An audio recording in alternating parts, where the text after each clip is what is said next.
हम जिनका उदाहरण देने जा रहे हैं कि बड़े से बड़े प्रलोभन में और बड़े से बड़े कष्ट में भी नाम नहीं छोड़ना चाहिए। श्री हरिदास जी का जन्म बंगाल यशोहर जिले के अंतर्गत बुड़न नाम के एक ग्राम में हुआ था। ये जाति के यवन थे, मुसलमान थे। बाल्याकाल में बड़ी विचित्र लीला हुई। इनके माता पिता पधार गए। जब माता पिता जिस बालक के नहीं होते तो कोई उसे प्यार कौन करे। और जैसे गोस्वामी जी तुलसीदास जी की बाल्यावस्था, जिसके द्वार पर खड़े होते तो दबका के भगा देते बालक हरिदास। इनको नाम सुनाई दिया, संतों का संग मिला। जिसका कोई नहीं होता ये खास बात होती कि उसको भगवान महापुरुषों से जोड़ देते हैं।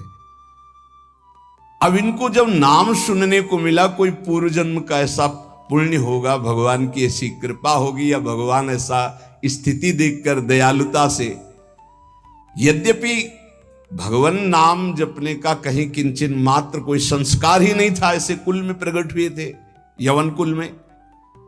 पर यस्याहम अनुग्रहणामि हरिष्ये तद्धनम सनई, भगवान ने एक वचन कहा युधिष्ठिर जी से, जिस पर मैं विशेष कृपा करता हूं उसका जहां जहां अपनापन होता सब खींच लेता हूं। जन्म से माता पिता गए, बचपन से कोई प्यार करने वाला नहीं, खाने पीने तक की व्यवस्था नहीं, तो संत जन मिल गए वहां उनको। वो नाम कीर्तन करके आनंदित हो रहे थे, तो इनको भी एक नशा चढ़ा नाम का। धीरे धीरे उनके हृदय में नाम बढ़ने लगा। बड़ी कृपा जो इनका नाम जप में प्रीति हो गई। अब इनके पास अपना कहलाने वाला ना कोई व्यक्ति था और ना अपनी कहलाने वाली कोई जमीन या वस्तु थी। थोड़ा बड़े हुए तो घरों के सामने ऐसे मांग लेते, भूख लगी कुछ दे दो, तो कोई रोटी दो रोटी दे देता, बस पा लेते। गांव के बाहर वृक्ष के नीचे बैठकर बस कृष्ण कृष्ण की रट लगा देते। 24 घंटे में एक बार मांग लेते, जो मिल जाता खा लेते, खूब नाम जप करते। अब ये घर छोड़कर बेनापोल नाम के घोर निर्जन वन में एक फूस की कुटी बनाकर अकेले रहते। अखंड ब्रह्मचारी, भिक्षावृत्ति और बस नाम का निरंतर गान जप, ऐसे जोर जोर से नाम का कीर्तन करते हुए जब ऐसा तेज प्रकट हुआ कि जो देखे इनको लुभायमान हो जाए। ब्रह्मचर्य में बड़ा तेज होता है। जो देखता ठाकुर हरिदास जी को प्रभावित हो जाता।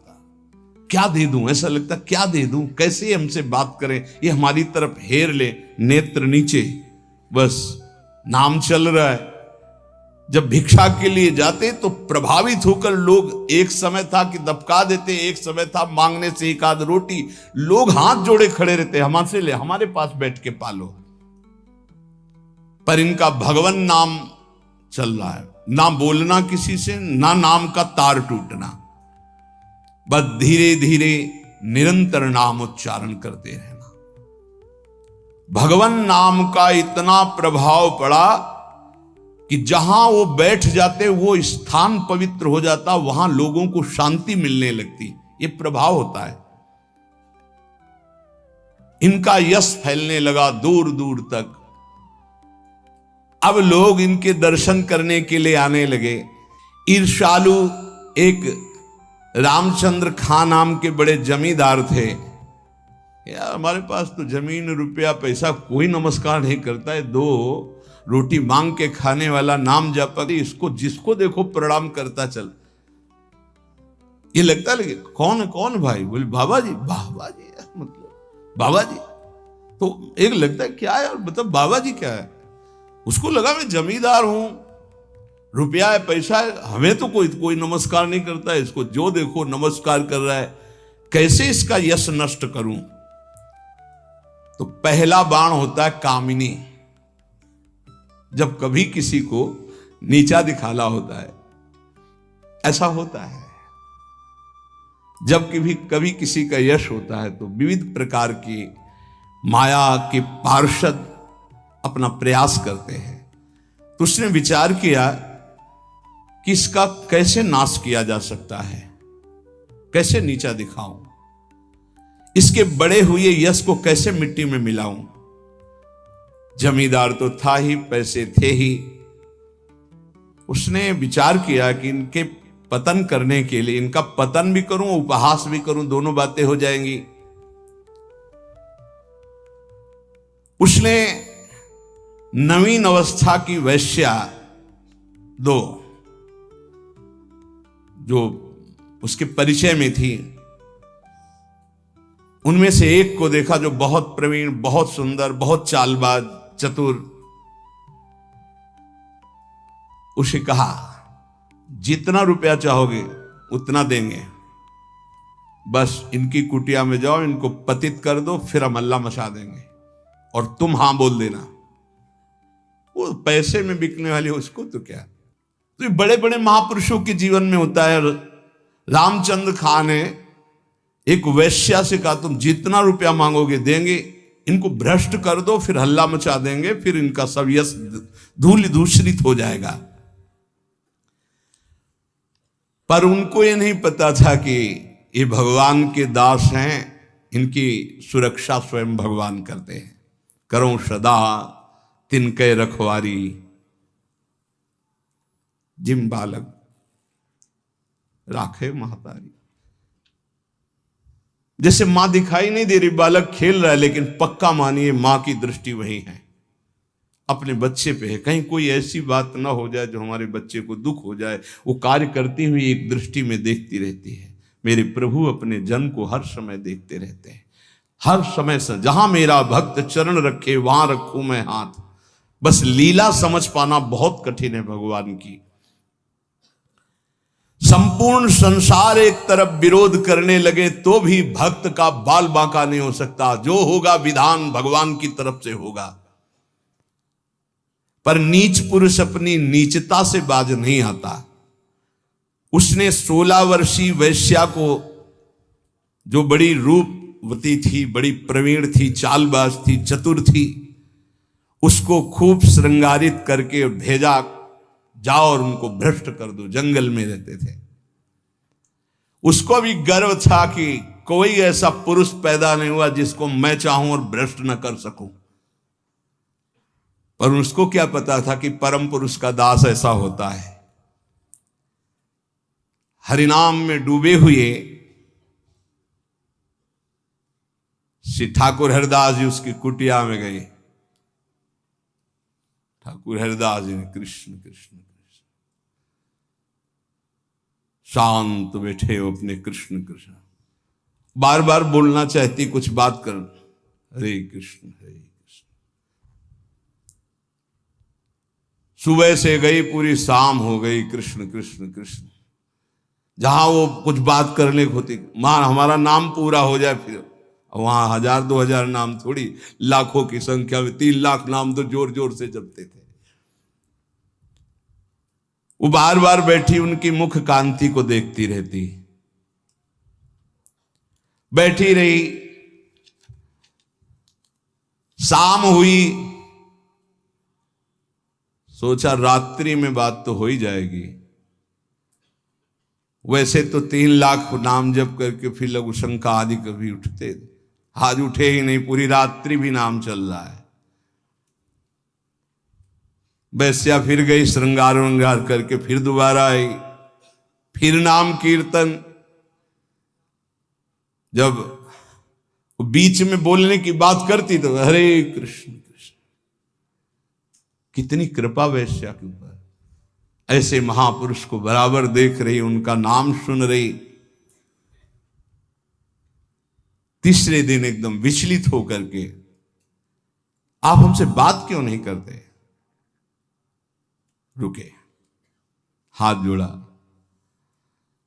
और कहा, आपसे अच्छे से बात करूंगा, हमारी नाम जप की अभी संख्या पूरी नहीं हुई, उसको पूरी हो जाए। ऐसे अमृतमय वचन की हृदय एकदम हाय मच गया। ये क्या? वैसे मैं पापनी हूं, नीच हूं, गंदा आचरण करती हूं, ऐसे महापुरुष के लिए गंदी बात सोच रही। 3 लाख नाम की फिर तार चल पड़ा। हरे कृष्ण, उच्च स्वर से रोने लगी वो, शुरू हो गई हरे कृष्ण हरे कृष्ण। साथ में हरिदास जी ने देखा, अब क्या महापुरुषों का प्रभाव। हरिदास जी अब बोले, अब बात कर सकती हो। तो बात करने लायक नहीं रह गई थी। अश्रु प्रवाह चल रहा था और कृष्ण नाम चल रहा था। उठी और चरणों में लौट गई, का धिक्कार है मुझ निज पापनी को कि आप जैसे महापुरुष के लिए मैंने गंदी बात सोची, मुझे क्षमा कर दीजिए। चिल्ला चिल्ला करके रोने लगी। उन्होंने कहा, दुखी नहीं होना, मेरे प्रभु तुम पर बहुत कृपा किए हैं।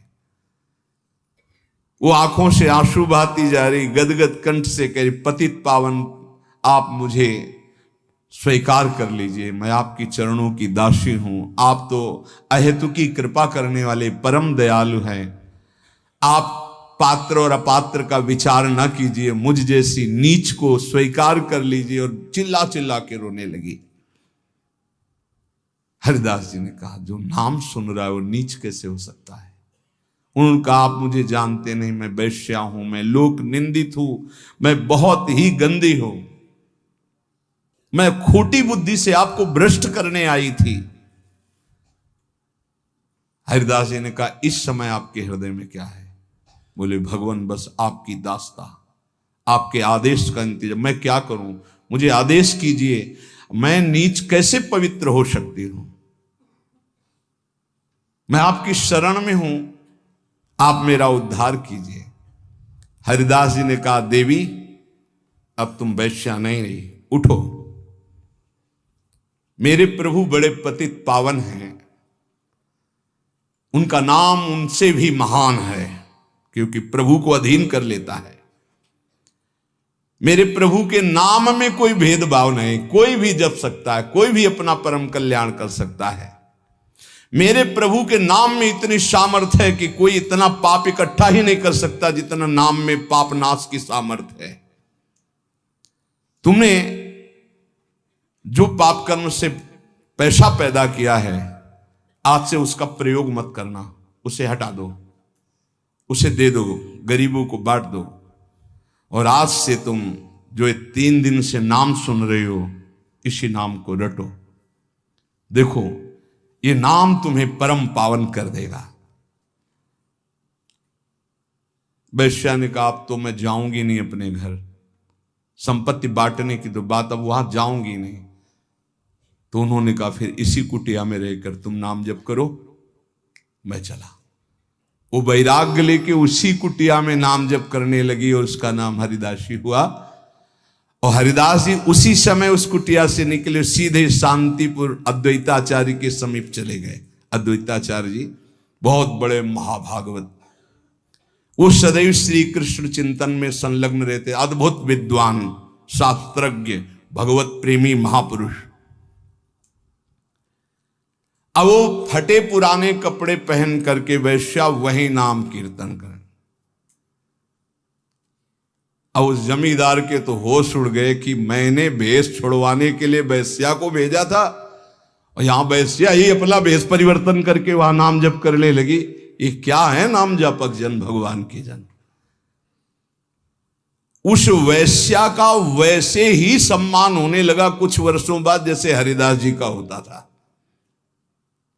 लोग उस वैश्या के दर्शन करने आने लगे, हर समय वैसे ही नाम जप करते हुए उसी भूमि पर जिस कुटिया में वो रहते थे वह हरिदासी नाम से कही गई। क्या महिमा है भगवान नाम जापक संतों की। और इधर रामचंद्र खां ने अपने कुकृत्य का फल पाया कि बादशाह का कोई अपराध बन गया, साबित हो गया नहीं अपराध होने पर भी, तो तत्काल आदेश हुआ, सारी संपत्ति और जमींदारी उसकी जब्त कर ली गई, उसको जेल में डाल दिया गया। ये साधु अवज्ञा तुरंत भवानी, कर कल्याण अखिल के हानि। कोई ऐसा मुकदमा, कोई ऐसी बात आ गई जिसमें उनका अपराध साबित हो गया और सारी संपत्ति जमींदारी जब्त कर ली गई, उनको जेल भेज दिया गया। खाने की भी व्यवस्था भंग कर दी गई, जेल में भारी कष्ट उनको दिया गया। पक्का जो भक्त का अपमान करता है, भक्त को नीचा दिखाना चाहता है, उसकी दुर्गति पक्की हो जाती। यहां तो ये ब्याज है, मूल तो और मिलेगा। अब आती है भय की बात, यह है प्रलोभन। कांप जाए कोई इनके साथ जैसा हुआ। पहली तो ये बात सुनी ना, एकांत जंगल है, 16 वर्ष की सुंदरी वैश्या है, और वो आई है भ्रष्ट करने के लिए, और वो नाम जप कर रहे हैं 3 दिन 3 रात बराबर, एक बार भी। क्या मन है इनका, क्या है स्थिति इनकी? यह है भगवान के शरणागत की। उन्होंने नाम को ही अपना जीवन माना, भगवान निष्ठा उनके हृदय में अटल भाव से थी। बेनापोल की निर्जन कुटिया में उस वैश्या का उद्धार करके उसे हरिदासी बनाकर आप शांतिपुर आ गए, अद्वैताचार्य जी के पास। शांतिपुर के समीप ही फुलिया नामक ग्राम में एकांत में छोटी सी फूस की झोपड़ी बनाकर अहरनिश कृष्ण नाम जप रहे थे। उस समय बादशाह यवन ही था, और वहां के बड़े बड़े काजी अधिकारी यवन ही थे। भारी अत्याचार उन लोगों का था, यहां तक कि उनके धर्म के विरुद्ध कोई चू नहीं बोल सकता था, सत्ता थी। अब जब वहां काजी को पता चला कि रात दिन ये नाम जप करता है और यवन धर्म से इसका जन्म है, तो उनके मन में आया कि इसको दंड दिलाया जाए, कि बड़ा इसका सम्मान हो रहा है। काजियों का ये समझो एक तरह के वो बादशाह ही होते थे, बादशाह उन्हीं के इशारे से चलते थे। गोराई नाम का एक काजी था जो बहुत ही कठोर और कर्कश स्वभाव का था। हरिदास जी का प्रभाव देखकर वो ईर्ष्या से देखता। मतलब कुछ लोग ऐसे देखते हैं कि बस उनके पास जो है वो भस्मासुर वाली ताकत नहीं है कि हाथ धर दे भस्म हो जाए, नहीं तो भक्तों को वो भस्म ही कर दे, ऐसी दृष्टि होती है। वो दृष्टि से पता चलता है। वो हरिदास जी को ऐसे देखता कि कैसे इनको नष्ट कर दूं। और जब उसको ये पता चला कि यवन धर्म के ही हैं, तब तो बढ़िया उसको रास्ता मिल गया। हरिदास जी का प्रभाव दिनों दिन बढ़ता चला जा रहा था। उसने विचार किया कि यवन धर्म के होकर के हिंदू धर्म का नाम ले रहे हैं, ये तो कुफ्र है, काफिर है, ऐसा काजी ने विचार किया। इसे बादशाह के सामने पहले पेश करें, फिर इसको दंड निर्धारित करें। गुराई काजी ने विरुद्ध राज दरबार में अभियोग चला दिया ठाकुर हरिदास जी की। राज आज्ञा हुई तत्काल गिरफ्तार किया जाए, क्योंकि बादशाह यवन था। हथकड़ी बेड़ियों से जकड़ लिए गए ठाकुर हरिदास जी। डरना नहीं, ये डिग्री वालों की बात है जो उच्च कोटि के महापुरुष हैं। तुम मत सोच लेना कि हम राधा राधा जपेंगे तो, हाँ ऐसा नहीं। भगवान वो सामर्थ्य देते, जो प्रहलाद जी को सामर्थ्य दी वही ऐसे भक्तों को सामर्थ्य देते। ऐसा नहीं है कि अपने सामर्थ्यहीनों को ऐसा प्रश्न कर, ऐसा नहीं, डरना नहीं कि भगवान बड़ी भारी परीक्षा लेते हैं। हथकड़ी बेड़ियों से जकड़ लिए गए और इनको पेश किया गया निरपराध हरिदास जी को अपराधी की तरह। बादशाह ने देखा 9 युवक तेज से प्रभावित, मानो पूरा सभा आश्चर्यचकित और आलोकित हो गई हो, प्रभावित हो गए जो यवन बादशाह थे, और कहा सम्मान से इनको बैठाला जाए। आसन दिया गया, आसन पे बैठे। हरिदास जी जब बैठ गए तो बादशाह ने कहा कि आपने स्वाभाविक धर्म परिवर्तन किया है, तुम्हारा जन्म तो मुसलमान के घर में हुआ है, और ये तुम्हारी, जैसे अपने भगवान का नाम लेते हैं, तैसे अपने भगवान का नाम लेके बोले कि तुम्हारी तो कृपा ही जो है, जो यवन धर्म में तुम्हारा जन्म हुआ। बादशाह ने कहा, तुम काफिरों का आचरण क्यों करते हो? इससे तो तुम्हें नर्क जाना पड़ेगा। मुझे बड़ी दया आ रही तुम्हें देखकर, दंड देना नहीं चाहता, फिर भी तुम तौबा बोलो, प्रायश्चित करो और कलमा पढ़ो, छोड़ो इसे, तो तुम्हारे दंड में हम कुछ कमी कर सकते हैं, नहीं तो भयानक दंड तुम्हें मिलेगा, क्योंकि तुम काफिर हो। सुख की प्राप्ति धर्म से चलने से होती, तुम धर्म का त्याग कर चुके हो। हरिदास जी ने कहा, श्रीमान महाशय, आपने जो कुछ कहा, आप अपने ज्ञान के अनुसार, विश्वास के अनुसार, धर्म के अनुसार ठीक बोल रहे हैं। आपका विश्वास आपको फल देता है, ठीक कह रहे हैं। क्या कोई हिंदू आपके धर्म को स्वीकार करेगा? अगर स्वीकार करेगा तो उसे नरक मिलेगा? बोले नहीं, वो स्वीकार कर सकता है और उसकी भगवान की कृपा होगी। वो अपने भगवान का नाम लेते हुए बोले, हाँ, तो क्या कोई इस्लाम छोड़कर अगर हिंदू धर्म को स्वीकार करता है, क्या उसके ऊपर भगवान की कृपा नहीं होगी? क्या वो भगवान का भजन नहीं करता? फंसा लिया। काजी बीच में बोल पड़ा, देखो साहब, इसकी बातों में मत आना। अगर आप इसको छूट दी तो आगे आप समझ लीजिए कि आपके धर्म में चलने वाले कितने लोग ऐसा करने लगेंगे। हरिदास जी ने कहा, हमारी निष्ठा भगवान नाम में है। आप चाहे अभी इसी क्षण मेरे प्राण ले लो, मेरा नाम रुकने वाला नहीं। मैं कभी तौबा नहीं बोल सकता, क्योंकि मैं कोई अधर्म नहीं कर रहा हूं, किसी को कष्ट नहीं दे रहा हूं। ये निष्ठा देखकर पसीना पसीना हो गया मुलुकपति। तेज गर्व भरी भगवान निष्ठा की बात, इस पे नहीं दैन्यता होती। नहीं, प्राण ले लो अभी अपने हम धर्म पर। मुलुकपति ने कहा, तुम्हारी बातें हिंदुओं के लिए ठीक हो सकती, लेकिन हम यवनों के लिए नहीं। तुम हमारे धर्म में पैदा हो, इसलिए हमारी बात पर विश्वास करो। हरिदास जी ने कहा, महाशय आपका कहना ठीक है, किंतु विश्वास किसी बल से नहीं तोड़ा जा सकता। बादशाह से ऐसे बात वही कर सकता है जिसे भगवान का बल प्राप्त हो। देखो, मैं पूर्व जन्म का कोई ना कोई संस्कार लेकर के आया हूं, जिससे भगवान नाम में मेरी प्रीति हुई है, और मैं भगवान नाम छोड़ नहीं सकता। मेरा दृढ़ विश्वास है, चाहे अभी प्राण ले लिए जाएं।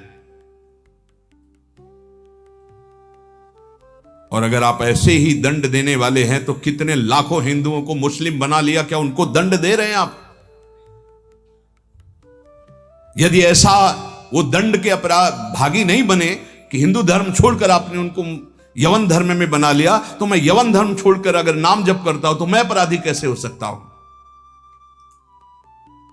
बादशाह चुप हो गया। गुराई काजी ने देखा यहां मामला तो उल्टा हो गया। तब जोरों के साथ कहा, हम ये सब कुछ नहीं सुनना चाहते। इस जो धर्म के प्रतिकूल चले उसको दंड देना चाहिए। तुम अधर्म कर रहे हो, तुम काफिर हो, तुम्हें दंड मिलना चाहिए। काजी के बोलते ही बादशाह चुप हो गए, ना इधर कुछ बोल पा रहे ना इधर।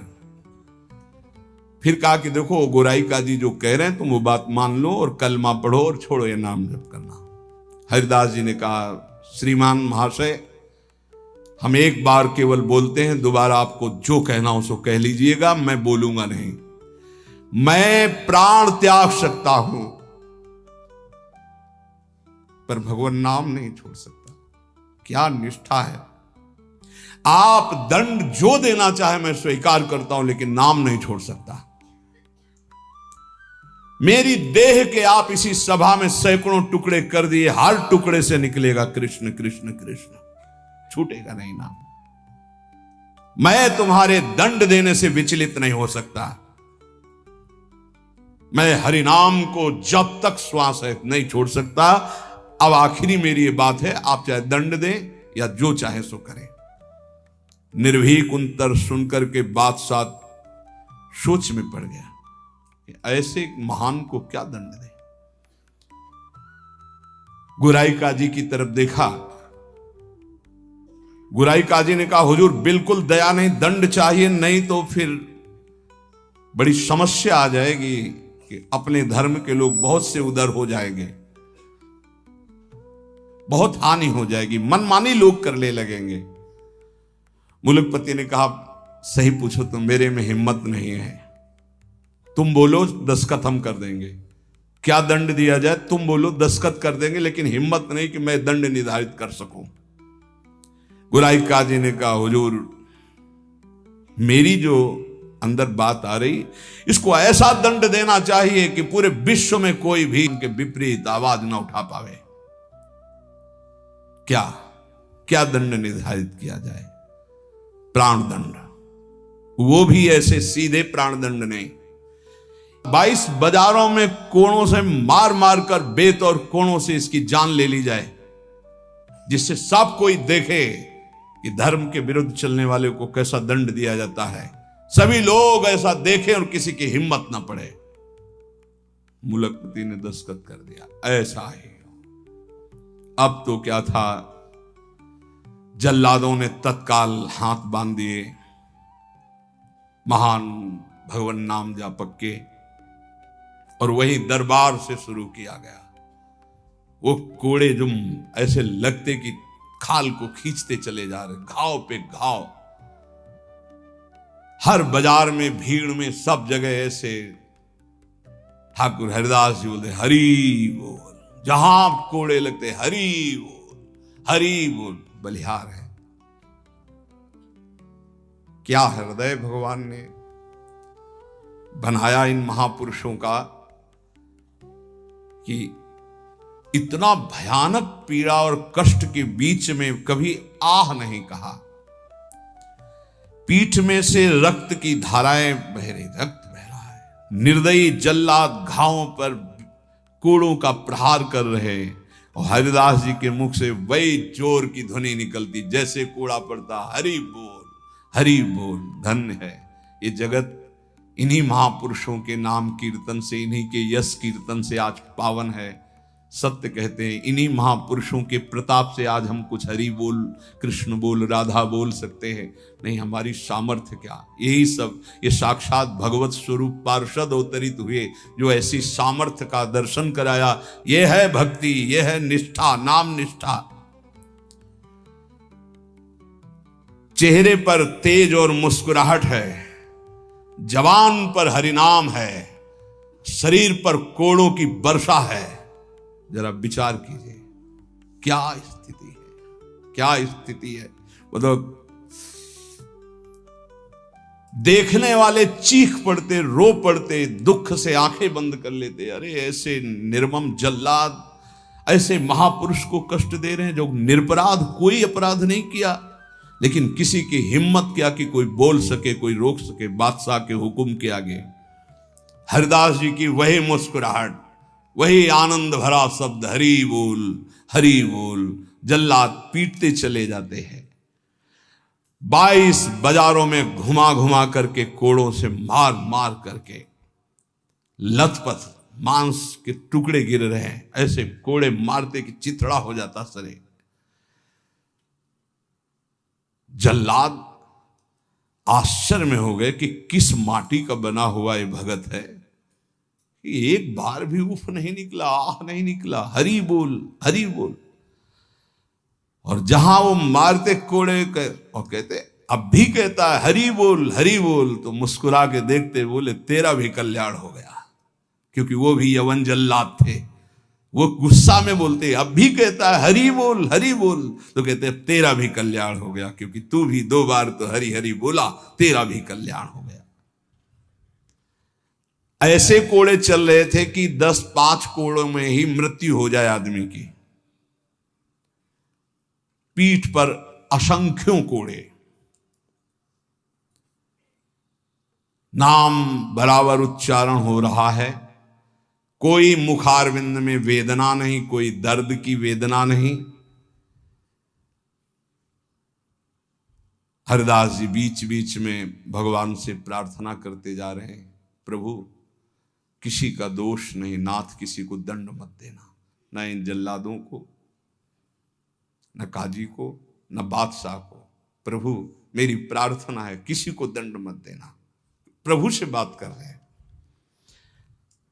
जो दंड दे रहे हैं उनके लिए वो उसी समय भगवान से प्रार्थना कर रहे हैं कि इनको किसी को कष्ट, क्योंकि पता है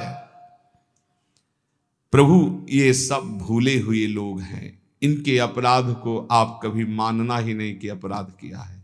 कैसे कृपालु भक्त हैं, जिनके ऊपर प्रहार हो रहा है वो प्रभु से प्रार्थना कर रहे हैं, प्रहार करने वालों को कष्ट मत देना प्रभु, ये बेचारे हैं, ये भूले हुए हैं। महात्मा हरिदास जी आखिरी में हरि बोल कहकर मूर्छित हो गए। उन जल्लादों ने देखा कि नस नाड़ी में कोई धड़कन नहीं, अब ये पधार गए। गोराई काजी ने देखा कि हाँ ये पधार गए। सहमति हुई कि अगर इसको जमीन में दफनाओगे तो उत्तम गति होगी उनके अनुसार से, इसलिए इसको गंगा में फेंक दो। गोराई काजी ने कहा अगर कब्र में हमारे धर्म के अनुसार तो फिर इसे बहिष्ठ स्वर्ग की प्राप्ति होगी, वो मैं होने नहीं दूंगा, इसलिए इसको गंगा में फेंक दो। फेंक दिए गए। जे ही पतित पावनी भागीरथी का स्पर्श हुआ, मुख में गंगा जल गया तो जैसे अमृत गया हो। और तो गंगा के प्रवाह में गंगा जी गोद में लेके जा रही, डुबो नहीं रही। और उनको चेतना आई, कृष्ण कृष्ण कृष्ण कृष्ण। गंगा जी धीरे धीरे उनको अपनी लहरों से, गंगा जल के स्पर्श से सारी जो वेदनाएं थी, घाव थे, उनमें बड़ी शीतलता। हरिदास जी को चेतना हुई और बहते हुए जब किनारे लगे तो लोगों ने उनको उठाया और फुलिया के समीप उनको गोद में लेकर के ले गए, जहां उनकी पहले कुटिया थी। चारों ओर ये बात तो फैली गई थी। हरिदास जी के दर्शन के लिए भारी भीड़ इकट्ठा हुई। हरिदास जी बैठ करके कीर्तन कर रहे हैं। क्या मतलब, क्या देह है, क्या स्थिति है। इसलिए जैसे भगवान अनंत, उनके भक्त की महिमा अनंत। गंगा जल के स्पर्श से सारे घाव खत्म हो गए, किसी औषधि की जरूरत नहीं पड़ी। चमत्कार। जब बादशाह ने सुना कि वो जीवित है, नाम कीर्तन कर रहे हैं, तो विश्वास ही नहीं हुआ गौराई जी को कि ऐसा हो ही नहीं सकता, ऐसा बिल्कुल नहीं हो सकता, क्योंकि कुछ बचा ही नहीं था, इतनी उनकी मार मारी गई थी, ऐसा हो ही नहीं सकता। बादशाह, गोराई काजी सब देखने के लिए आए। जब ये सुना कि बादशाह साहब हटाया गया, बादशाह जाग वही तेज, वही नाम, वही स्वस्थ शरीर। तब उन्होंने गोराई काजी की तरफ देखा और कहा भारी अपराध बन गया, ये कोई साधारण नहीं हो सकते। ऐसा दंड पाने के बाद तो कोई जीवित ही नहीं रह सकता। साष्टांग दंडवत ठाकुर हरिदास जी की बादशाह ने की और कहा मुझे क्षमा करो। वैसे मैं दंड देना नहीं चाहता था, लेकिन ये गोराई काजी ने, उन्होंने कहा श्रीमान अब भी आपसे प्रार्थना करता हूं, आपका इसमें कोई दोष नहीं है, ये कोई हमारा पूर्व का हिसाब था जो पूरा हो गया, आप प्रसन्न रहिए। उन्होंने कहा मैं आपकी सेवा करना चाहता हूं, आप आज्ञा कीजिए। ठाकुर हरिदास से कहा बादशाह ने, उनका बस एक सेवा कर दीजिए, अब कभी आना मत और हमारे नाम कीर्तन में कभी विघ्न मत डालना। उनका आज के बाद कभी कोई आपको विघ्न नहीं डालेगा, और आप अगर ऐसा कहते तो मैं कभी आपके सामने नहीं आऊंगा। काजी को फटकारा और लेकर चले। हरिदास जी ने विनम्रता से कहा सुनते जाइए, आप कभी क्षोभ मत करना, इसमें कोई अपराध नहीं है। देखो मनुष्य शरीर में दुख सुख का विधान होता है, हर जीव को अपने कर्म भोगने होते हैं। निमित्त किसी को कर्म बना दे, आपको निमित्त बना दिया, ये तो मेरा ही कर्म था जिसको मैंने भोगा। ऐसे कोई कर्म पूर्व जन्म में किए होंगे जिनका फल मुझे भोगने को मिला, आप कभी क्षोभ मत कीजिएगा। हरिदास जी की ऐसी बात सुनकर फिर बादशाह लौट पड़ा, चरणों में पुनः प्रणाम किया। जितने भी वैष्णव ये सब आकर के बड़ा दुख प्रकट किए हरिदास जी के पास। क्या भगवान, कहां भगवान? आपके ऊपर कोड़े चल रहे थे, कहां भगवान थे, क्यों नहीं बचाए? हरिदास जी ने कहा, आप लोग नहीं जानते, आप तो शास्त्र के मर्म को जानने वाले हैं, लेकिन भगवान की कृपा को जानते हैं? मुझे जो दंड मिला उसका कारण है मैंने भगवान नाम की अवहेलना सुनी राज दरबार में, और जीवित रहा, इसलिए मुझे दंड मिलना जरूरी था। और दूसरी बात, जिस समय मेरे ऊपर कोड़े चल रहे थे तुम्हें दिखाई नहीं दे रहा था, हरि ऐसे किए गए थे, एक भी कोड़ा मेरे ऊपर नहीं लगा। जैसे प्रहलाद जी से पूछते थे उनके मित्र कि तुम्हारे ऊपर हाथियों से कुछ लाया गया, ये तो कहते थे मेरे हरि मुझे ऐसे गोद में लिए, एक भी कष्ट मेरे को नहीं हुआ। ठाकुर हरिदास जी कह रहे, तुम्हें नहीं दिखाई दिया, तुम कोस रहे हो प्रभु को। जिस समय कोड़े चल रहे थे, हरि ऐसे सहस्त्र बाहुओं से मुझे ढके हुए थे, वो कोड़े हरि के ऊपर चल रहे थे, मेरे ऊपर नहीं। वो हरि वार ले रहे थे, मेरे ऊपर नहीं। तभी वो जोर से बोलते थे, हरि बोल, क्योंकि हरि पास में। ये भक्त जानता है, बाहरी क्या जाने।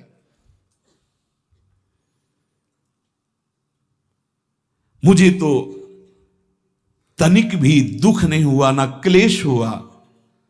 बस आप सब भक्तों से यही कहते हैं, ठाकुर हरिदास जी कह रहे हैं, आप अविश्वास मत कीजिए प्रभु पर, उनके नाम में अपार सामर्थ्य। मुझे जो सुख मिला है वो तुम्हें कैसे बताऊं। जिस समय नाम चल रहा था और कोड़े चल रहे थे, उस समय मेरे को भगवान ऐसे घेरे हुए थे, तुम्हें कैसे बताऊं। शरीर को इतना भी क्लेश नहीं था, ये भक्त ही जानता है।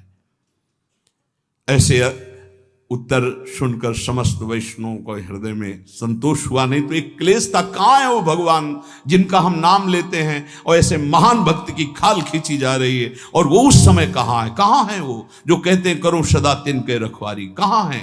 तब ठाकुर हरिदास जी ने बताया। हरिदास जी महाराज का स्वस्थ शरीर वहीं फुलिया ग्राम में रहकर निरंतर भगवान नाम कीर्तन। उपासक, जीवन का सबसे बड़ा फल है नाम में प्रीति हो जाना। किसी भी प्रलोभन से लुभायमान होकर नाम मत छोड़ो, किसी भी भय से भयभीत होकर नाम मत छोड़ो, तो तुम्हें दिखाई देगा जैसे ठाकुर हरिदास को दिखाई दिया कि प्रभु हजार बाहुओं से ऐसे, तो एक भी कोड़ा ठाकुर हरिदास जी को दुख नहीं पहुंचा सका।